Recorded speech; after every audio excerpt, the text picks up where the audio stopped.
Rayman è senza dubbio uno dei personaggi più iconici della storia dei videogiochi.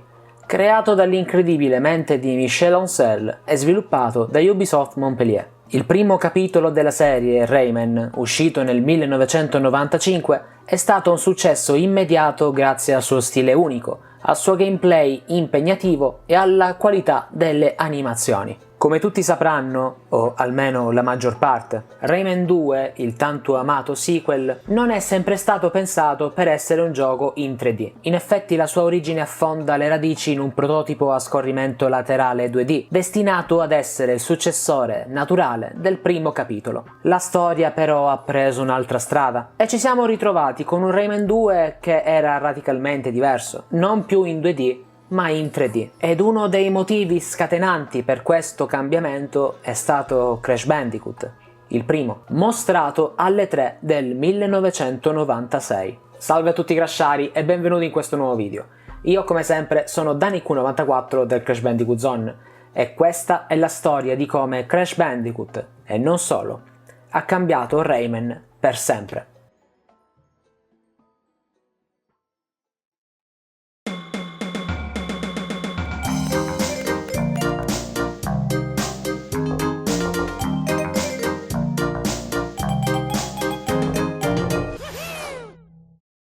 Per comprendere appieno lo sviluppo dei Rayman 2 in 2D è essenziale immergersi nel panorama dei videogiochi a metà degli anni 90. La prima metà di quel decennio ha visto il dominio dei giochi a piattaforme in 2D, con titoli come Sonic the Hedgehog e Super Mario World, che avevano stabilito un modello di successo. Tuttavia il mercato stava rapidamente evolvendo. Con il rilascio delle console di quinta generazione, come la PlayStation di Sony, la potenza grafica disponibile per gli sviluppatori era aumentata notevolmente. Questo cambiamento ha aperto la strada alla nascita del genere platform 3D, che stava appena iniziando a prendere forma. In questo scenario in continua evoluzione, Ubisoft aveva grandi ambizioni per Rayman 2.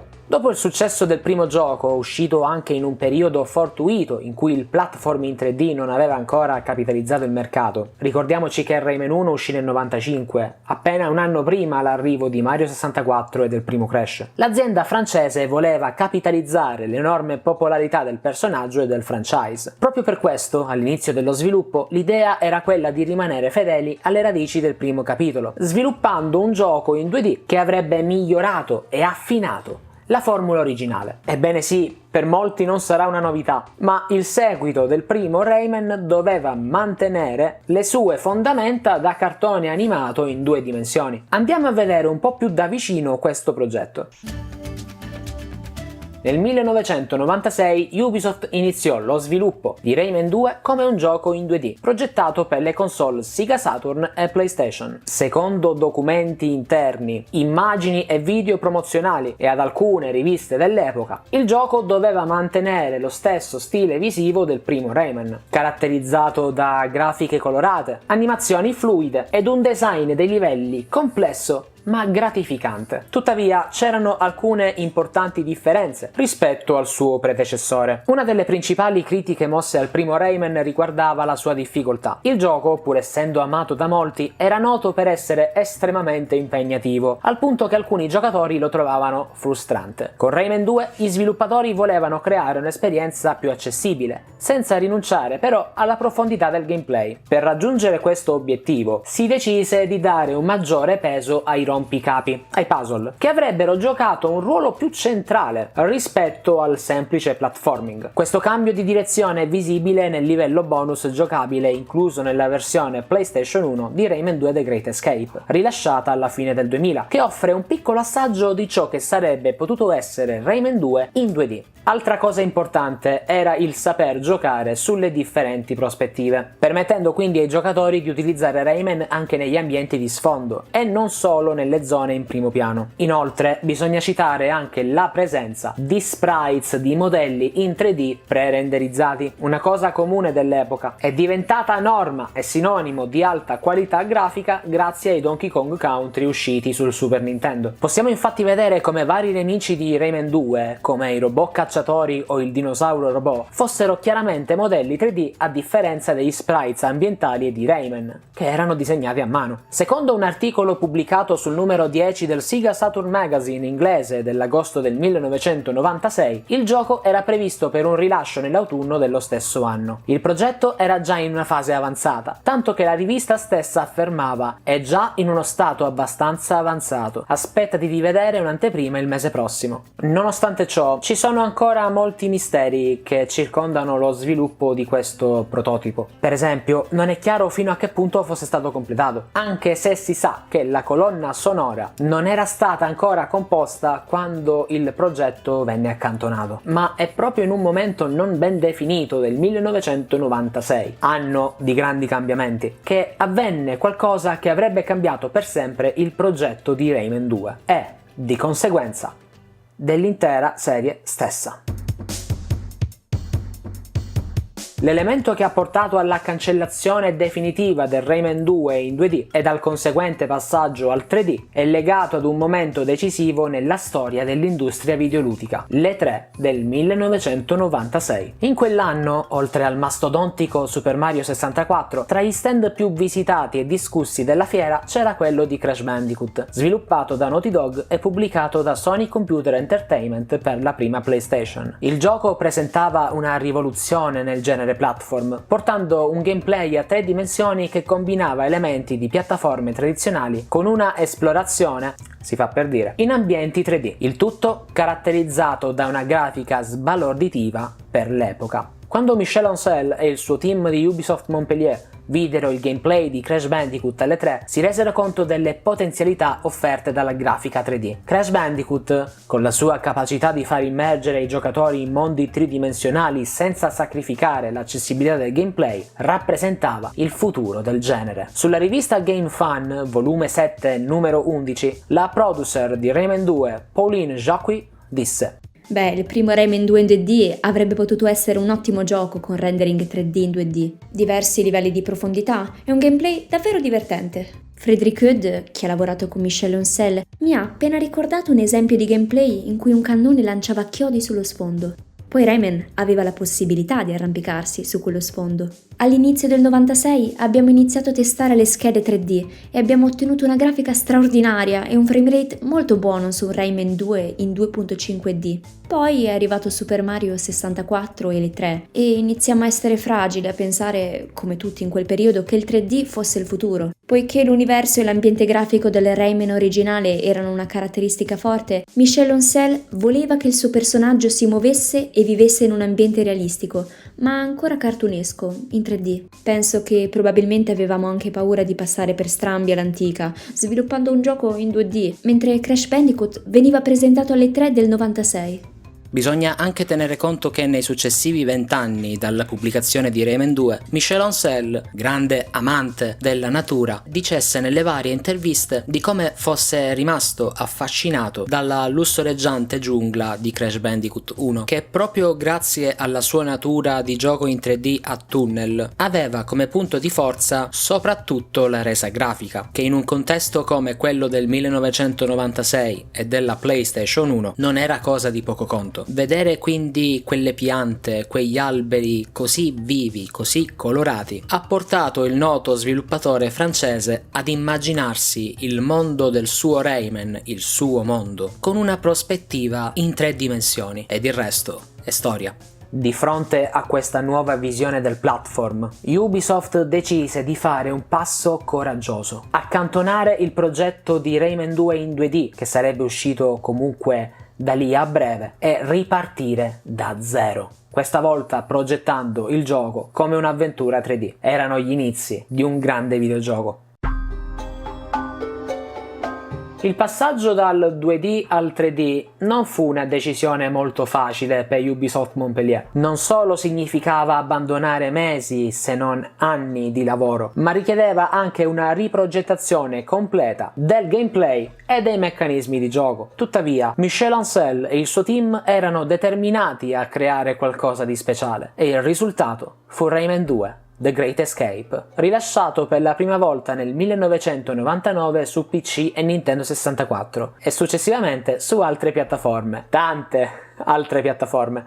tra cui la PlayStation 1 e la PlayStation 2. Il gioco è diventato rapidamente un classico, lodato per la sua grafica innovativa, il suo gameplay avvincente ed il suo design dei livelli intelligente. Rayman 2 ha spinto il franchise a nuovi livelli di popolarità e ha contribuito a cementare Rayman come uno dei personaggi più riconoscibili nel panorama videoludico e, di conseguenza, a rendere Ubisoft ancora più imponente nel mercato. Anche se il progetto 2D originale venne accantonato, la sua eredità vive attraverso i piccoli riferimenti e omaggi presenti all'interno del gioco finale, come il già citato livello bonus nella versione per PlayStation 1.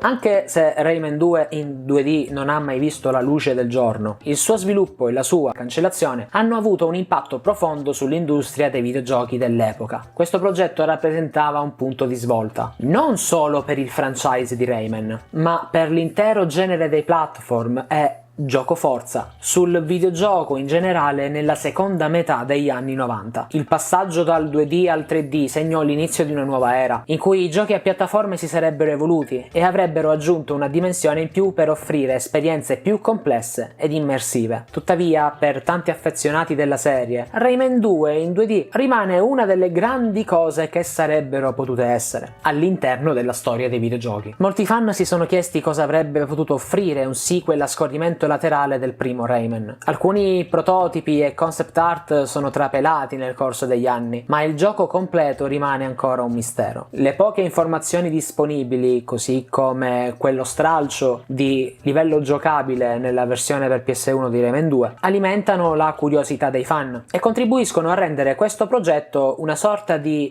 leggenda perduta. Non ho utilizzato il termine leggenda a sproposito. Anche se il passaggio al 3D segnò la fine del Rayman in 2D, almeno per quell'epoca, non segnò affatto la fine dell'eredità del gioco. Mantenendo l'incipit del Rayman 2 originale in 2D, con nemici robot che imprigionavano gli abitanti del mondo di Rayman, Rayman 2 The Great Escape è considerato uno dei migliori giochi platform mai realizzati, e la decisione di passare al 3D si rivelò una mossa vincente per Ubisoft. L'engine su cui girava il titolo, ovvero il CPA, Common Programming Architecture, diede una ventata d'aria fresca al parco titoli dell'azienda francese, realizzando giochi impattanti sul mercato dell'epoca, come Tonic Trouble, vero e proprio gioco di prova per collaudare un potenziale Rayman in 3D, Rayman 2, Rayman 3 e molti altri. Il gioco ricevette recensioni entusiastiche, con la critica che lodava la fluidità del gameplay, la profondità del mondo di gioco e la qualità complessiva del design. Rayman 2 ottenne anche un grande successo commerciale, venendo rilasciato, come detto prima, su numerose piattaforme, tra cui Dreamcast, PlayStation, Nintendo 64 e PC. La sua popolarità portò anche alla creazione di diverse versioni portatili, e con il tempo il gioco divenne una pietra miliare nel mondo dei platform. Tutto molto bello, tutto eccezionale. Rayman 2 The Great Escape è un titolo senza tempo, ma a volte i pensieri vanno lì, a quel Rayman 2 che non ce l'ha fatta, che tanto si basava sullo stile visivo del primo gioco e che ancora oggi resta avvolto da una coltre di mistero e fascino. È andato davvero tutto perduto? La storia di Rayman 2 in 2D è un esempio affascinante di come l'industria dei videogiochi sia in continua evoluzione. I progetti cambiano, si adattano alle nuove tecnologie e di conseguenza anche alle tendenze del mercato, e a volte vengono anche cancellati per far posto a qualcosa di completamente diverso. Tuttavia i progetti non realizzati continuano ad esercitare un forte fascino sui fan. Caspita, una mia rubrica è basata sui giochi cancellati di Crash, ma non soltanto sui fan, ma anche sugli storici del settore, tanto che questi giochi cancellati vanno a rappresentare una finestra su quello che sarebbe potuto essere. Oggi, guardando indietro alla storia di Rayman 2, possiamo apprezzare il coraggio di Ubisoft nel prendere una decisione così rischiosa ed innovativa. Il passaggio dal 2D a 3D ha permesso al franchise di evolversi e prosperare, e a darmi il mio adorato Rayman 3, ma ha anche lasciato dietro di sé un'eredità piena di curiosità e di fascino per un gioco che, per quanto avanzato, non vide mai la luce del giorno. Almeno fino al 2011, quando lo stesso team di Montpellier tornò alle radici platform 2D di Rayman con l'incredibile e mai troppo osannato Rayman Origins, seguito poi da superlativo Rayman Legends. Giochi che, seppur differenti in tutto dalla prima iterazione della serie, hanno ripreso certi concetti da quel Rayman 2 in 2D che non arrivò mai nelle nostre case. Con Rayman 2 The Great Escape, il team di Ubisoft ha dimostrato di essere all'avanguardia dell'innovazione all'interno del mondo dei videogiochi, e la storia di Rayman 2 in 2D ci ricorda che anche i progetti cancellati possono avere un impatto duraturo sulla storia dell'industria.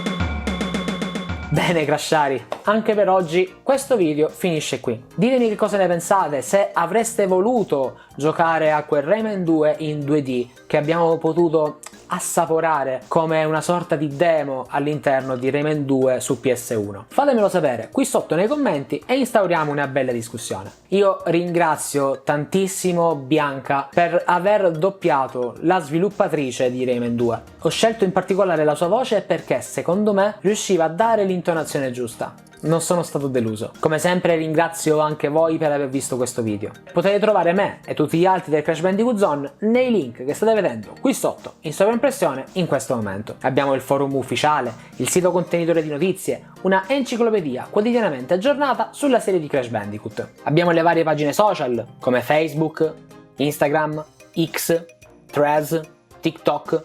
Abbiamo anche un canale Telegram. Decidete voi dove andare per entrare a far parte della community più vecchia e più longeva di Crash Bandicoot in Italia. Noi come sempre ci rivediamo in un prossimo video Crashari, statemi bene e, ancora una volta, ora e per sempre, viva Crash Bandicoot e Rayman!